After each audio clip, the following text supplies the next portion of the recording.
माझ्या बायकोने समोर 5 लाख रुपये ठेवले आणि मला म्हणाली, हे पैसे घ्या आणि वापरून टाका. फक्त मला विचारू नका की हे पैसे कुठून आले आहेत. असे पैसे रोजच येत राहतील. मी माझ्या बायकोला डोक्यापासून ते पायापर्यंत पाहिले तेव्हा मी हैराण होऊन गेलो. मी लगेचच जोरजोरात ओरडून माझ्या आईला बोलवायला चालू केले आणि आईला म्हणालो, तूच सांग तुझी सुनबाई हे काय करत आहे, जरा तिचा चेहरा तर बघ. जेव्हा माझ्या आईने माझ्या बायकोकडे पाहिले तेव्हा ती सुद्धा हैराण झाली, कारण माझ्या बायकोच्या चेहऱ्यावर मी माझ्या लग्नाचा निर्णय माझ्या आईवर सोडून दिला होता. मी तिला म्हणालो होतो की ज्या मुलीसोबत ती माझे लग्न लावून देईन मी आनंदात तिच्यासोबत लग्न करेन, पण माझी एकच अट आहे की मुलगी दिसायला सुंदर पाहिजे. माझ्या आईला माझं लग्न करण्याची खूपच हौस होती, कारण मी तिचा एकुलता एक मुलगा होतो. माझ्या 3 मोठ्या बहिणी होत्या ज्यांचे लग्न झाले होते आणि विचित्र गोष्ट ही होती की लग्नानंतर माझ्या 3ही बहिणी एकदासुद्धा माहेरी आल्या नव्हत्या, कारण त्यांना यायचेच नव्हते. हे काय प्रकरण आहे ती वेगळी गोष्ट होती. आता माझ्या आईला माझे लग्न करायचे होते. तिच्या मुली घरातून अशा गेल्या की त्यांनी वळून परत माहेराकडे पाहिलंच नाही. त्यामुळेच आईची इच्छा होती की या घरात एक चांगली सुसंस्कारी मुलगी यावी, म्हणजे घर मोकळे मोकळे वाटणार नाही. आणि जेव्हा माझी आई म्हणाली की ती माझे लग्न एका शिकलेल्या मुलीसोबत लावणार आहे तेव्हा मला धक्का बसला, कारण मला शिकलेल्या मुलीसोबत लग्न करायचे नव्हते. याची सुद्धा खूप कारणं होती. मला आईने अशी गोष्ट सांगितली होती की मी हैराण झालो होतो. खरं तर माझे बाबा सुद्धा शिकलेले होते आणि धार्मिक सुद्धा होते. त्यांच्या धर्मावर त्यांचे खूप प्रेम होते. ही वेगळी गोष्ट होती की त्यांचा स्वतःचा धर्म होता ज्याला ते फॉलो करत होते. त्यांनी फक्त याच गोष्टींना जास्त जोर दिला होता जी त्यांच्यासाठी सोपी होती आणि ज्यांना ते चांगल्या प्रकारे मानत होते.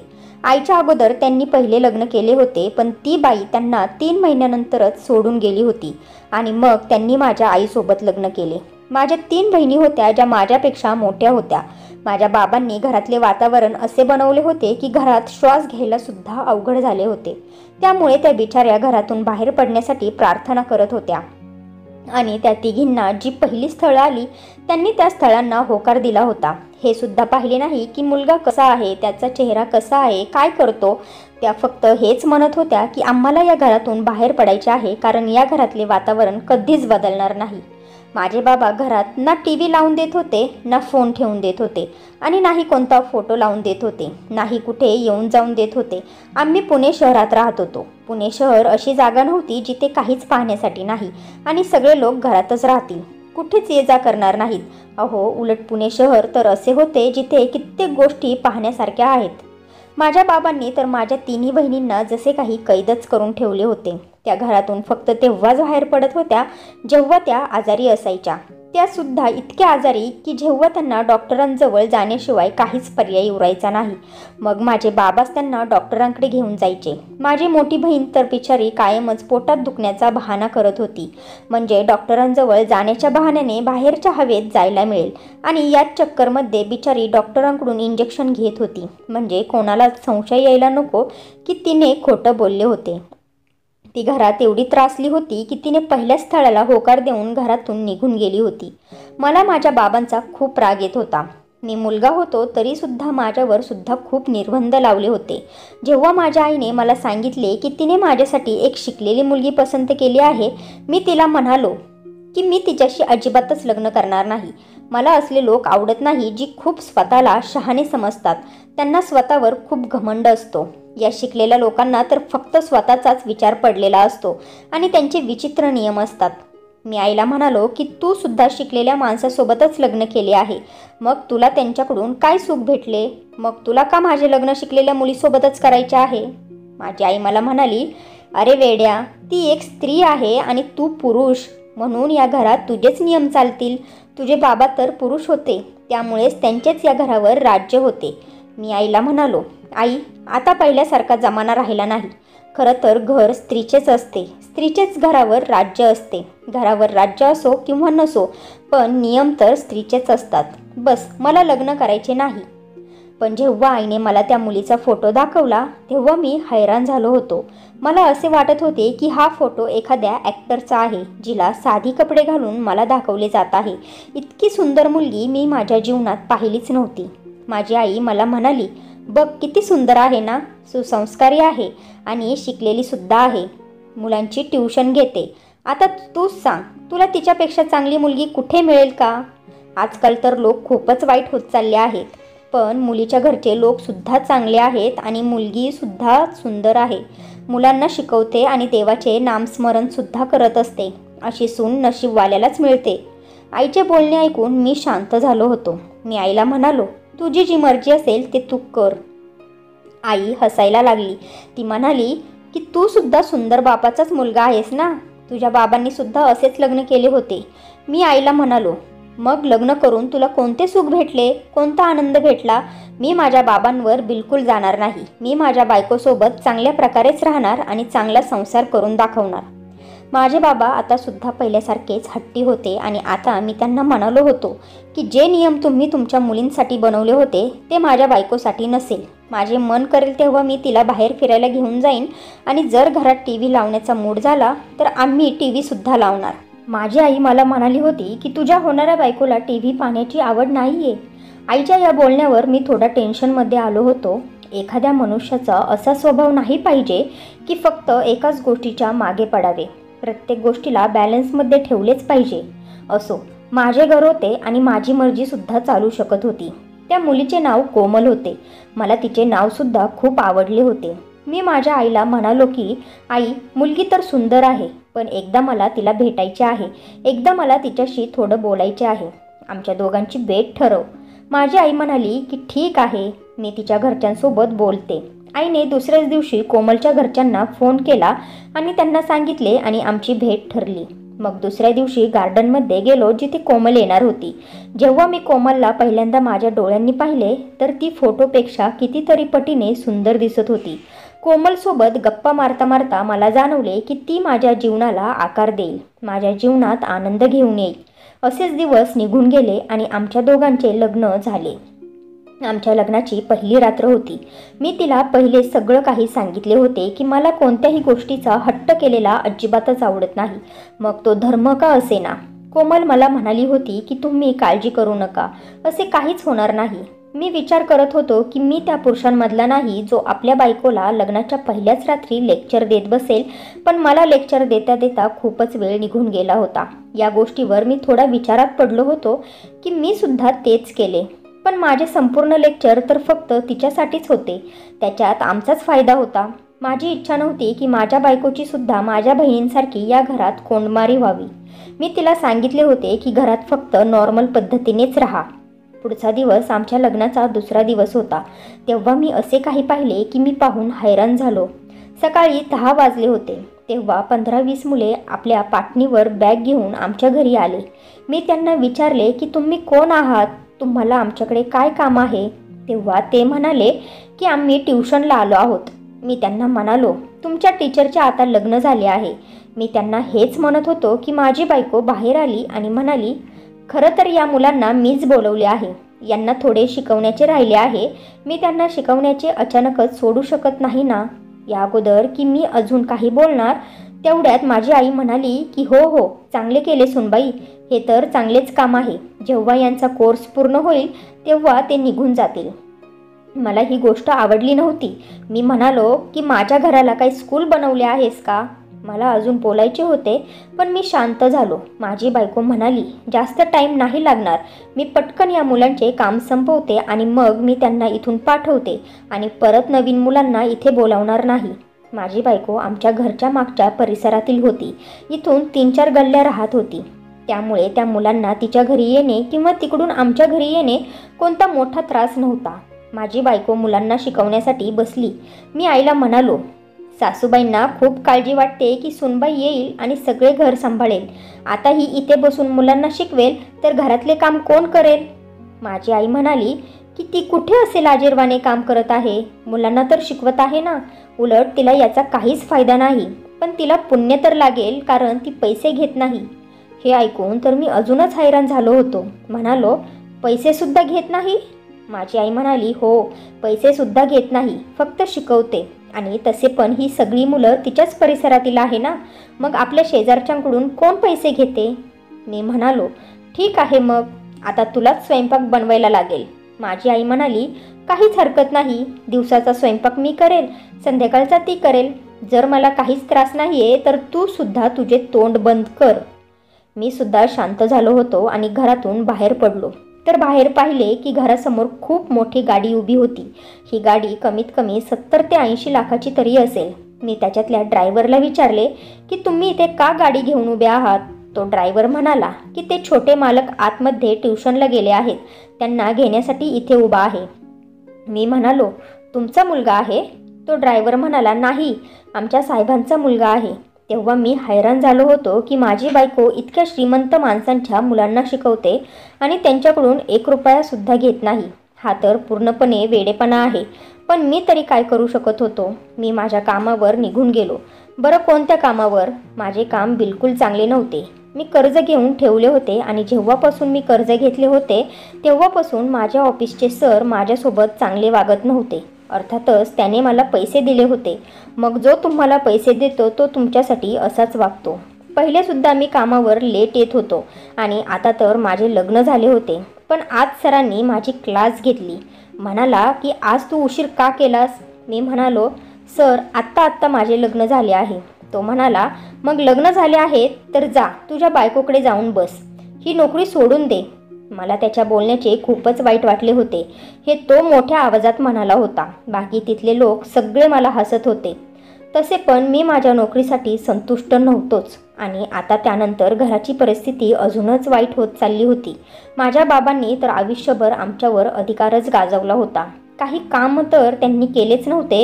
हे घरसुद्धा माझ्या आईच्या माहेरच्या प्रॉपर्टीमध्ये मिळाले होते. नाहीतर आत्ता आम्ही भाड्याच्या घरात राहत असतो. बहिणींच्या लग्नाचा खर्चसुद्धा खूपच झाला होता. त्यामुळे त्यांच्या लग्नात घेतलेले कर्ज अजून फेडायचे होते आणि आता माझ्या लग्नासाठी कर्ज घेतले होते.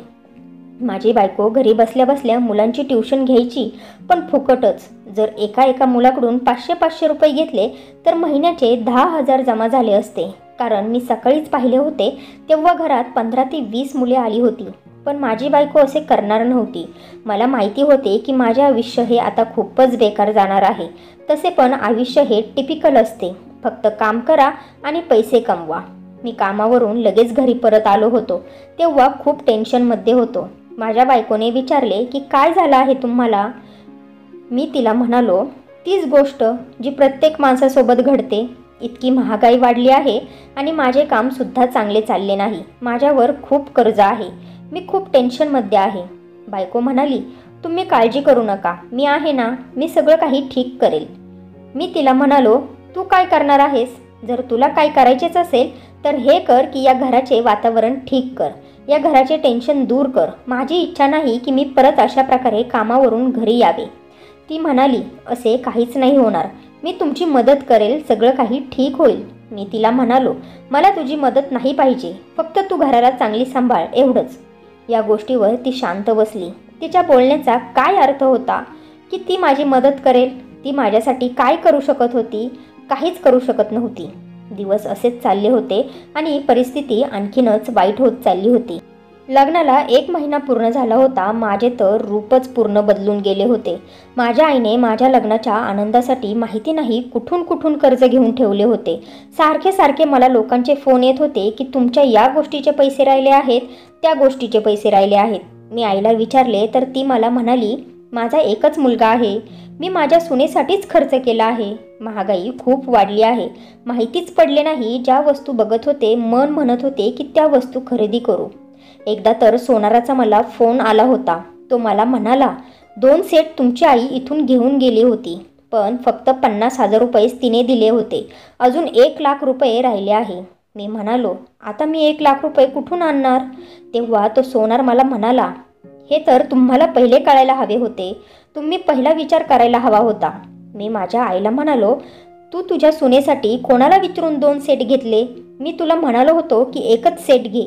माझी आई म्हणाली, दोन्ही सेट खूप सुंदर होते, मी सिलेक्ट करू शकले नाही म्हणून मी दोन्हीही घेऊन टाकले. मी आईला लगेच म्हणालो, त्याला त्याचा दुसरा सेट परत नेऊन दे. माझ्याजवळ आता 1 लाख रुपये नाही आहेत आणि त्या सेटचे सुद्धा काही पैसे परत येतील. तेच पैसे 2-3 ठिकाणी देतो आणि कर्ज कमी करतो. माझी आई म्हणाली, नाही, मी बिलकुल असं करणार नाही. ती किती चुकीची गोष्ट आहे की तुझ्या बायकोकडून परत तो सेट घ्यायचा आणि त्या सोनाराला परत करायचा. अजून तर लग्नाला 1 महिना पूर्ण झाला नाही. तुझी बायको काय विचार करेल?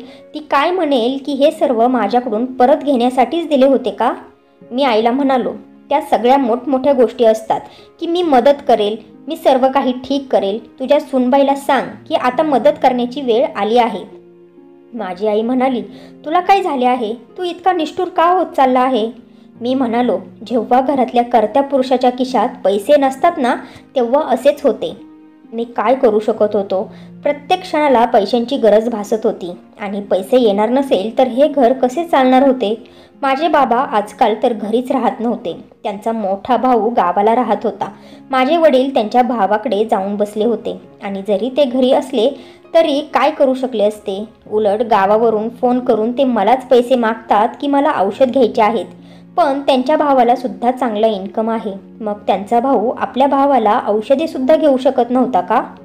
माझी आई मला म्हणाली की तू पैसे कुठूनही आण, पण मी तो सेट परत करणार नाही. मी आईला खूप समजावले, पण आईने माझे काहीच ऐकले नाही आणि तिने मला हे पण सांगितले की तुझ्या बायकोला सुद्धा याच्याबद्दल काहीच बोलू नको. तिने तिची शपथ दिली आणि मला म्हणाली की जर तू असे काही केले तर आपली इज्जत तिच्या नजरेत काहीच राहणार नाही. मी विचार केला की आपण रस्त्यावर आलो तरी चालेल, पण इज्जत गेली नाही पाहिजे. मग काय फायदा त्याचा? मी खूप टेन्शनमध्ये होतो. माझी बायको माझ्याजवळ आली आणि म्हणाली, तुमच्यासाठी मी जेवण गरम करून आणते. मी तिला नकार दिला. मग ती म्हणाली, तुमच्यासाठी चहा आणते. मी तरीही तिला नकार दिला. मग ती म्हणाली, मग दूध गरम करून आणते. आता मात्र मी चिडलो आणि म्हणालो, तू माझ्या डोक्यावर का नाचत आहेस? एकदा सांगितलं ना की काहीच नको, जा इथून निघून. मी तिच्यावर खूप रागवलो होतो. नंतर मला जाणवले की मला असे नव्हते करायला पाहिजे. मी तिची माफी मागितली होती. म्हणालो की मी पहिलाच खूप टेन्शनमध्ये आहे. माझ्या बोलण्याचे तुला वाईट वाटले असेल तर मला माफ कर. ती मला म्हणाली, तुम्हाला काय टेन्शन आहे? मला तरी सांगा. मी तिला सांगितले की पैशांचे टेन्शन आहे. तसे तर विचित्र गोष्ट होती की ही वेळ मला माझ्या बायकोसोबत घालवण्याची होती. तिला फिरायला न्यायची गरज होती. एकमेकांची साथ देण्याची वेळ होती. पण हे असे टेन्शन होते की संपतच नव्हते. तर मग मी तरी काय करू शकत होतो? या टेन्शनचे निवारण मलाच करायचे होते. पैशांचे टेन्शन आहे म्हटल्यावर माझी बायको मला ठीक आहे म्हणाली आणि तिच्या जागेवर जाऊन बसली. तिची नजर माझ्यावरच होती. मी माझ्या फोनवर बसून ऑफिसची कोणती तरी असाइनमेंट बनवत होतो. ती सारखी सारखी माझ्याकडेच काळजीत पाहत होती. नंतर उठली आणि देवासमोर जाऊन बसली. मी मनात म्हणालो, ही माझ्यासाठी फक्त एवढेच करू शकते की देवासमोर माझ्यासाठी प्रार्थना करू शकते. पण माझ्यासाठी प्रार्थना तेव्हा स्वीकार होईल ना, जेव्हा माझे नशीब चांगले असेल. मी विचार केला की ही माझ्यासाठी एवढी काळजीत आहे तर तिच्याकडून एक सेट मागून घ्यावा. पण मी परत विचार करायला लागलो की ही गोष्ट खरंच चुकीची आहे की आम्ही तिला दिलेला सोन्याचा सेट परत मागू. पण माझा त्रास कसाच कमी होत नव्हता. माझ्यावर इतके सारे कर्ज होते की 3-4 महिने मला खूप जास्त मेहनत करायची होती आणि मेहनत करूनसुद्धा मी कर्ज फेडू शकत नव्हतो, कारण मला त्यासोबत माझे घरसुद्धा चालवायचे होते. आता आमच्या लग्नाला 2 महिने पूर्ण झाले होते. जेव्हा मी एक दिवस सकाळी सकाळी ऑफिसला गेलो आणि तिकडे जाऊन मी माझी बॅग खोलली, तेव्हा त्याच्या आतमध्ये एक अशी गोष्ट होती ज्याला पाहून माझा श्वास घशातच अडकला होता. मी एका झटक्यात खुर्चीवरून उठलो आणि स्वतःलाच म्हणालो, हे काय आहे? मी माझ्या बॅगला आश्चर्याने मोठे डोळे करून बघत होतो.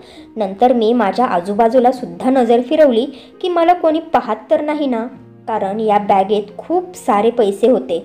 इतके सारे पैसे की ते मोजले की लाखांच्या पुढे आकडा जाईल. पण मी हैराण होतो की हे सगळं काय आहे. मी त्या पैशांना हात लावला आणि उचलून पाहिले तर आतमध्ये एक चिठ्ठी होती जी माझी नव्हती. म्हणजे मी माझ्या हाताने त्या चिठ्ठीला माझ्या बॅगेत ठेवलेच नव्हते. मी त्या चिठ्ठीला वाचले तर मी अजूनच हैराण झालो, कारण ही चिठ्ठी माझ्या बायकोने लिहून ठेवली होती. त्यामध्ये तिने लिहिले होते की हे पैसे फक्त तुमच्यासाठीच आहे. तुम्ही हे पैसे तुमच्याकडे ठेवा. तुम्ही या पैशांनी तुमचे टेन्शन घालवा आणि सर्व कर्ज फेडा आणि जेव्हा घरी येसाल तेव्हा हसत हसत या. जेव्हा तुम्ही हसताना तेव्हा खूप चांगले दिसता. मला तुम्हाला फक्त हसताना पाहिजे आहे. आणि महत्त्वाचं म्हणजे घरी येऊन तुम्ही माझ्यासोबत या विषयावर काहीच बोलू नका. मला कोणताच प्रश्न विचारू नका. फक्त माझ्यावर विश्वास ठेवा. हे पैसे मी तुम्हाला तुमची मदत करण्यासाठीच दिले आहेत. असे कसे होऊ शकत होते की मी माझ्या बायकोला या विषयावर काहीच प्रश्न विचारणार नाही? मी या पैशांना खर्च केले नाही. त्या अगोदर मला माहिती करून घ्यायचे होते की इतके सारे पैसे ती कुठून घेऊन आली आहे. मी घरी आलो होतो आणि सरळ माझ्या खोलीत गेलो. माझी बायको किचनमध्ये काम करत होती. माझ्या खोलीत मी पैसे मोजायला चालू केले तर पूर्ण 5 ते 6 लाख रुपये होते. ती खोलीमध्ये आल्यावर तिला मी लगेच विचारले की इतके सारे पैसे तुझ्याकडे कुठून आलेत? माझी बायको मला म्हणाली की मी तुम्हाला म्हणाले होते ना की मला या विषयावर काहीच प्रश्न विचारू नका. मी तिला म्हणालो, कसा काय प्रश्न विचारू नको? तू इतके सारे पैसे कुठून घेऊन आली आहेस? मला जेवढे माहिती आहे तुझे आईवडील इतके श्रीमंत नाहीत आणि मुलांनासुद्धा तू फ्रीमध्ये शिकवतेस. मग हे सगळे पैसे आले कुठून?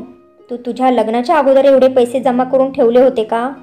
ती म्हणाली, नाही, मी हे पैसे जमा करून ठेवले नव्हते आणि एवढे सारे पैसे कोणीच जमा करून ठेवू शकत नाही, कारण एवढे सारे पैसे जमा करण्यासाठी खूप वेळ लागेल. पण हे सगळे पैसे तुमचेच आहेत आणि इथून पुढे इतकेच पैसे भेटत जाईल. तुम्ही काळजी करू नका, पैसे येतच राहील. बस तुम्ही टेन्शन घेऊ नका. मी तुम्हाला टेन्शनमध्ये पाहू शकत नाही.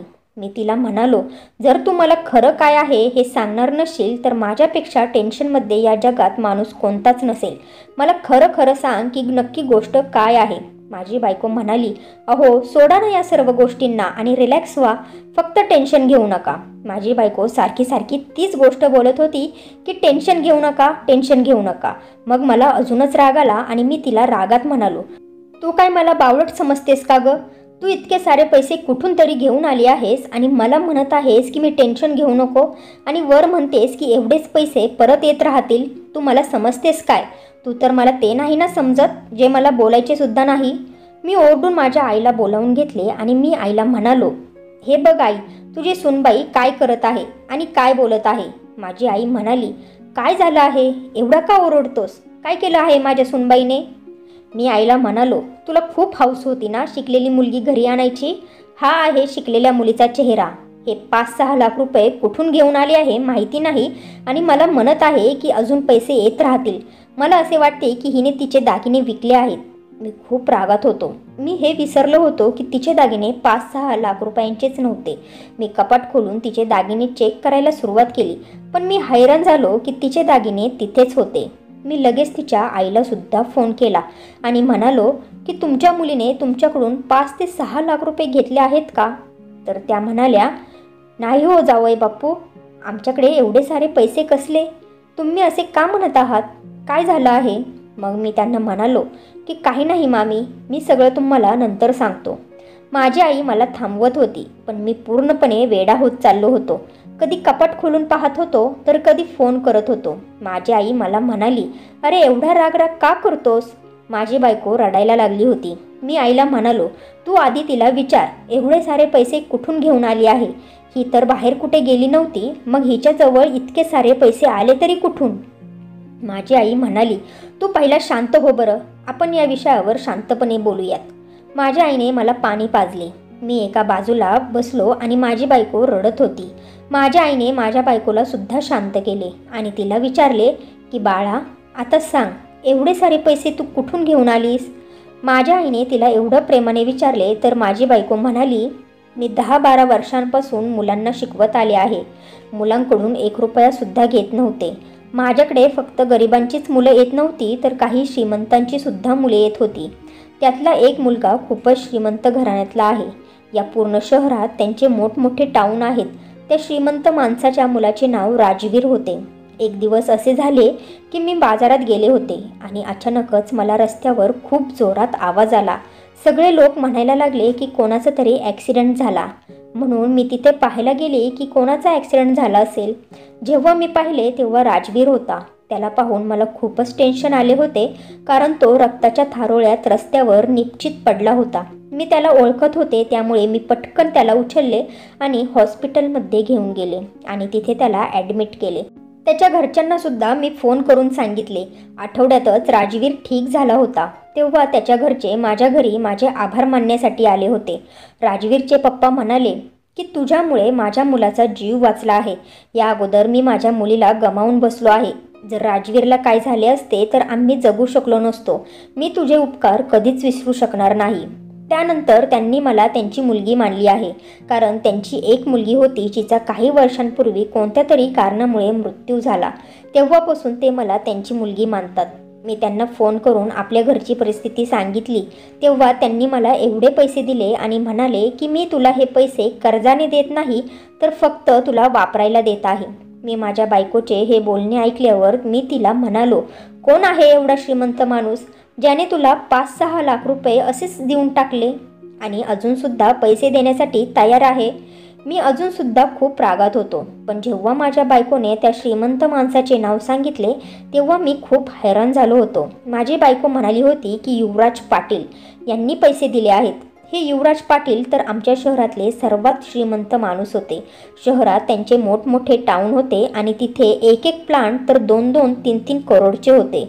अशा लोकांनी कोणाला 15-20 लाख रुपये दिले तरी त्यांचे काहीच गेले नसते आणि त्यांचाच मुलगा आमच्या घरी शिकायला येत होता आणि मला माहितीसुद्धा नव्हते. आमच्या घरापासून त्यांचा बंगला अर्ध्या तासाच्या अंतरावरच होता. मी शांत झालो होतो आणि घरातून बाहेर निघून गेलो.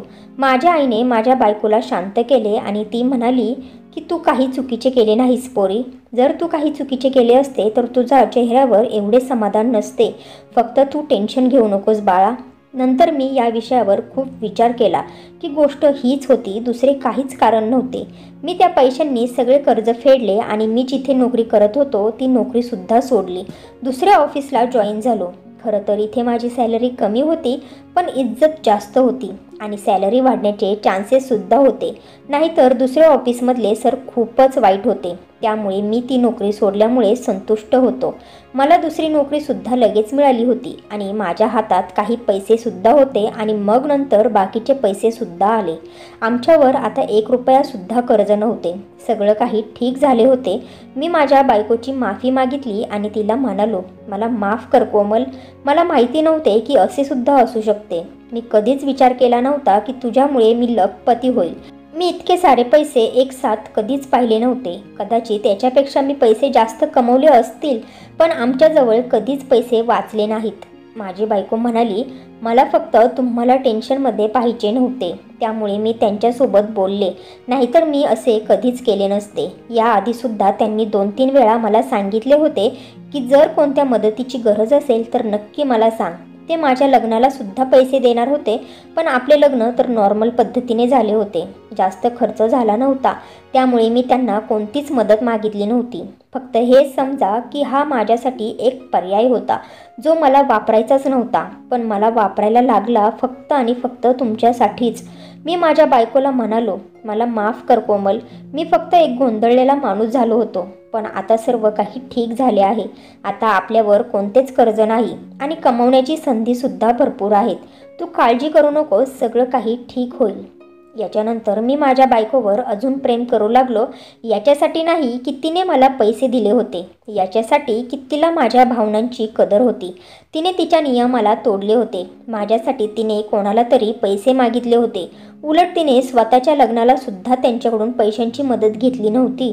स्वतःच्या आईवडिलांची एवढी गरीब परिस्थिती असूनसुद्धा तिने त्यांच्यासाठीही पैसे मागितले नव्हते पण आपल्या नवऱ्यासाठी तिने त्यांच्याकडून पैशांची मदत मागितली होती. ही खूप मोठी गोष्ट होती कारण खरंच तिला माझ्या भावनांची कदर होती. आता मी माझ्या बायकोसोबत खूप खुश राहू लागलो आहे. आता आमचे जीवन खूपच चांगले चालले आहे. काही दिवसानंतर युवराज पाटील सोबत माझी भेट झाली आणि ते मला म्हणाले की तुझे चांगले शिक्षण झाले आहे, मग तू याच्यापेक्षा सुद्धा चांगली नोकरी करू शकतोस. त्यांनी मला त्यांच्या ऑफिसमध्ये नोकरी दिली होती आणि माझी सॅलरीसुद्धा लाखोंच्या घरात होती. माझी बायको माझ्या जीवनात काय आली आणि मी श्रीमंत झालो ते सुद्धा 3 महिन्यांच्या आतमध्ये. जर मी असे म्हणालो तर याच्यात काही चुकीचे नाही. तर फ्रेंड्स, तुम्हाला ही स्टोरी आवडली असेल तर व्हिडिओला लाईक करा आणि आपल्या नात्यांचा स्पर्श या चॅनेलला सबस्क्राईब करा आणि हो, बेल आयकॉनवर क्लिक करून ऑलवर सेट करा म्हणजे पुढची व्हिडिओ तुम्हाला लगेच भेटेल. धन्यवाद.